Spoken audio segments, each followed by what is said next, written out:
For today's story, we deal with the bankruptcy code as it relates to Native American tribes. Congress has the ability to regulate the tribes. The tribes are best understood, according to the federal government, as dependent domestic nations, and so they have a sovereign immunity. But the sovereign immunity can be waived by the federal government, but it has to do so in a clear, unmistakable way. So the relevant question is, when Congress passed the bankruptcy code, did they abrogate the sovereign immunity of the tribes with respect to bankruptcy issues, or are tribes subject to different bankruptcy rules than other people? Let's get started with this. The petitioner, La du Flambeau Band of Lake Superior Chippewa Indians, is a federally recognized Indian tribe. One of the band's businesses, Len Green, extended a respondent a payday loan. Oh yeah, I remember these. These used to be big commercials. I don't know if they still do this, but I remember seeing some of these commercials. Yeah, we'll give you a payday loan. And then they would jack up the interest to crazy amounts because they aren't subject to the usual usury requirements, because they aren't subject to state law. So there were some tribes doing some very questionable lending at some very high interest rates. Shortly after receiving the loan, the defendant over here filed for a bankruptcy protection, which triggered an automatic stay under the bankruptcy law against further collection efforts.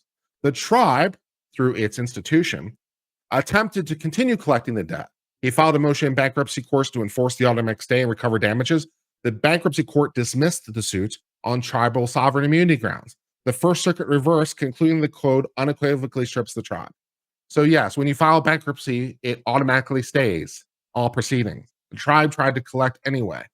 And then when they went to bankruptcy court, it's like, well, the stay doesn't apply because they're tribes. So does it apply or not? Hell, the bankruptcy code unambiguously abrogates the sovereign immunity of all governments, including the Indian tribes. Two provisions of the bankruptcy code lie at the heart of the case. The first expressly abrogates the sovereign immunity of governmental units for the enumerated purpose. The second defines governmental units as United States, state, commonwealth, district, territory, municipality, foreign state, department, agency, or other instrumentality of the United States, a state, a commonwealth, district, territory, municipality, or a foreign state, or other foreign or domestic government. And that would seem to qualify as to tribes.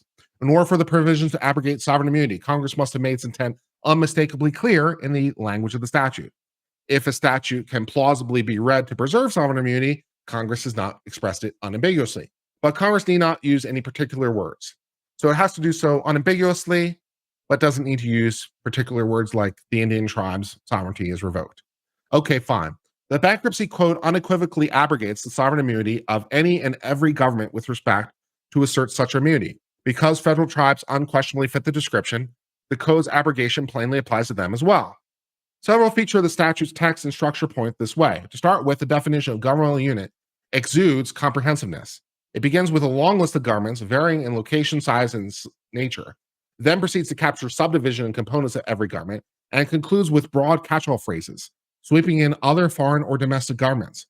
Moreover, the catch-all phrase pairing of the extremes, foreign or domestic, appearing at the end of the extensive list, unambiguously identifies Congress's intent to cover all governments by the definition. The abrogation provision, in turn, applies to every governmental unit. It does not cherry-pick governments from the capacious list. Other provisions of the bankruptcy code reinforce the statute's text. To facilitate orderly and centralized debt, the code includes a number of requirements like automatic stays that generally apply to all creditors. The basic requirements can be enforced against all kinds of creditors, whether the creditor is a governmental unit or not. At the same time, the code contains limited exceptions to avoid impeding the functions of governmental entities when they act as creditors. Reading the statute to carve out certain governments from the definition of governmental unit, as petitioners would do, risks upending the policy choices the code embodies. And there's no indication that Congress meant to categorically exclude certain governments from their protection mechanisms. Federally recognized tribes are indisputably governments. They exercise unique governmental functions, and both Congress and this court have repeatedly characterized them as governments.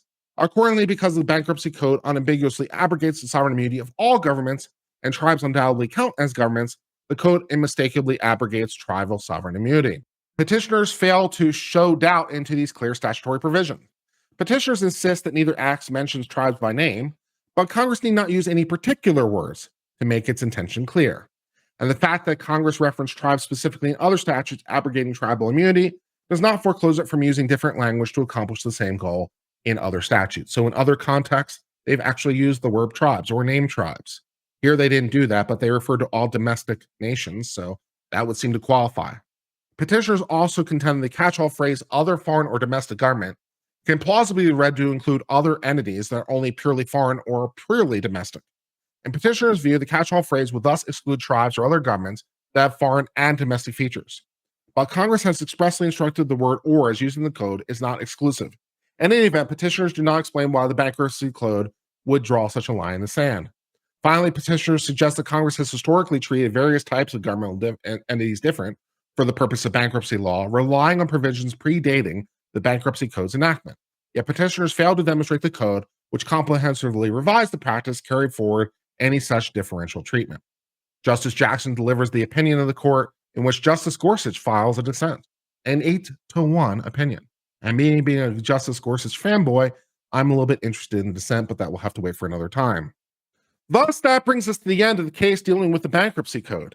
And the U.S. Supreme Court rules the bankruptcy code is one size fits all, applies to everyone, state, foreign, municipality, cities, counties, and also the Indian tribes, and looks at the overall comprehensive list. It might not use the word Indian tribes, but it does refer to domestic nations or domestic entities, of which tribes are one. So the Supreme Court rules that the tribes are also subject to the bankruptcy code, so he can get his bankruptcy protection as a creditor. And that, for the moment, brings us to the end of discussion of this case.